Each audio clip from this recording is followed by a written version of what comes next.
মাশাআল্লাহ, মোটামুটি ২০ থেকে ২৫ দিনের মধ্যেই আমার এই ডালগুলো থেকে চারা হয়ে গেছে।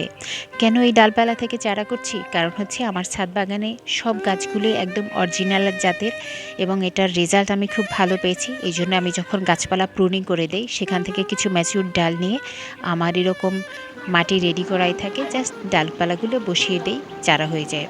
এবার আমি সেই চারাগুলো উঠিয়ে লাগিয়ে দিয়েছি আলহামদুলিল্লাহ। বৃষ্টি হওয়ার আগ মুহূর্তে লাগিয়ে দিয়েছি। এটা খুব ভালো গাছ লাগানোর জন্য।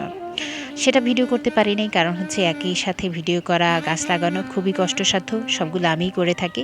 দেখুন গাছগুলো ২-৩ দিন পরে বৃষ্টি হয়েছে, তারপর কি সুন্দর তরতাজা হয়ে আছে। সুবহানাল্লাহ, মনে হচ্ছে প্রত্যেকটা গাছ ধরে যাবে। তো চাইলে কারো যদি প্রয়োজন হয় চারার, আমাকে নক করতে পারেন। অ্যাকচুয়ালি এই পটেই থাকবে এটা মূলত ১ বছর। ১ বছরের মধ্যে মালবেরি গাছে ফুল চলে আসবে, মেহেদি গাছে মেহেদি পাতা চলে আসবে, জবা গাছে ফুল চলে আসবে।